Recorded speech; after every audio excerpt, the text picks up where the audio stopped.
The Woman with Two Skins, Part 2. Nigerian Folk Tale.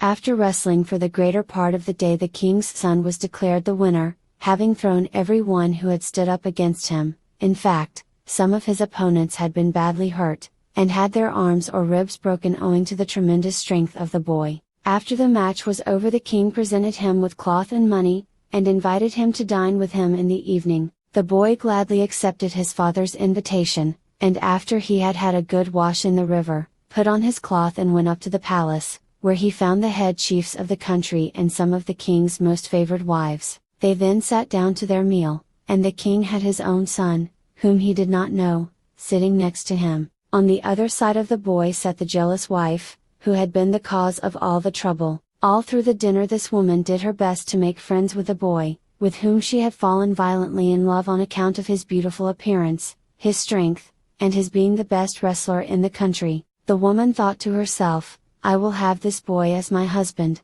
as my husband is now an old man and will surely soon die." The boy, however, who was as wise as he was strong, was quite aware of everything the jealous woman had done, and although he pretended to be very flattered at the advances of the king's head wife, he did not respond very readily, and went home as soon as he could. When he returned to the water Juju's house, he told him everything that had happened, and the water Juju said, "As you are now on high favor with the king, you must go to him tomorrow and beg a favor from him. The favor you will ask is that all the country shall be called together, and that a certain case shall be tried, and that when the case is finished, the man or woman who is found to be in the wrong shall be killed by the Igbos before all the people."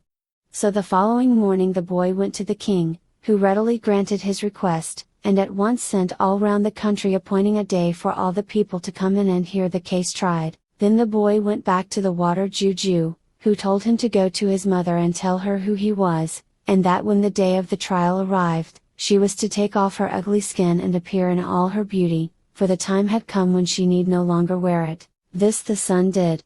When the day of trial arrived, Adiha sat in a corner of the square, and nobody recognized the beautiful stranger as the spider's daughter. Her son then sat down next to her, and brought his sister with him. Immediately his mother saw her, she said, "This must be my daughter, whom I have long mourned as dead," and embraced her most affectionately. The king and his head wife then arrived and sat on their stones in the middle of the square, all the people saluting them with the usual greetings. The king then addressed the people, and said that he had called them together to hear a strong palaver at the request of the young man who had been the victor of the wrestling, and who had promised that if the case went against him he would offer up his life to the Egbo. The king also said that if, on the other hand, the case was decided in the boy's favor, then the other party would be killed, even though it were himself or one of his wives. Whoever it was would have to take his or her place on the killing stone and have their heads cut off by the Igbos. To this all the people agreed, and said they would like to hear what the young man had to say. The young man then walked round the square, and bowed to the king and the people, and asked the question, "Am I not worthy to be the son of any chief in the country?" And all the people answered, "Yes." The boy then brought his sister out into the middle, leading her by the hand. She was a beautiful girl and well made. When every one had looked at her, he said, "Is not my sister worthy to be any chief's daughter?" And the people replied that she was worthy of being any one's daughter, even the king's. Then he called his mother Adiha, and she came out, looking very beautiful with her best cloth and beads on, and all the people cheered, as they had never seen a finer woman. The boy then asked them, "Is this woman worthy of being the king's wife?" And a shout went up from everyone present that she would be a proper wife for the king, and looked as if she would be the mother of plenty of fine healthy sons. Then the boy pointed out the jealous woman who was sitting next to the king, and told the people his story, how that his mother, who had two skins, was the spider's daughter, how she had married the king, and how the head wife was jealous and had made a bad juju for the king, which made him forget his wife, how she had persuaded the king to throw himself and his sister into the river, which, as they all knew, had been done, but the water Juju had saved both of them, and had brought them up. Then the boy said, "I leave the king and all of you people to judge my case. If I have done wrong, let me be killed on the stone by the Igbos. If, on the other hand, the woman has done evil, then let the Igbos deal with her as you may decide."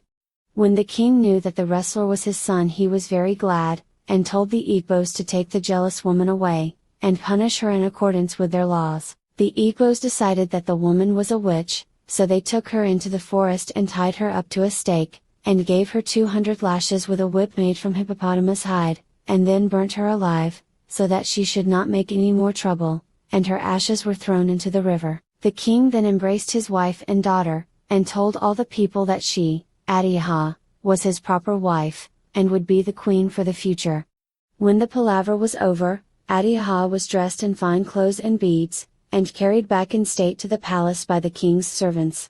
That night the king gave a big feast to all his subjects, and told them how glad he was to get back his beautiful wife whom he had never known properly before, also his son who was stronger than all men, and his fine daughter. The feast continued for 166 days, and the king made a law that if any woman was found out getting medicine against her husband, she should be killed at once. Then the king built 3 new compounds, and placed many slaves in them, both men and women. One compound he gave to his wife, another to his son, and the third he gave to his daughter. They all lived together quite happily for some years until the king died, when his son came to the throne and ruled in his stead.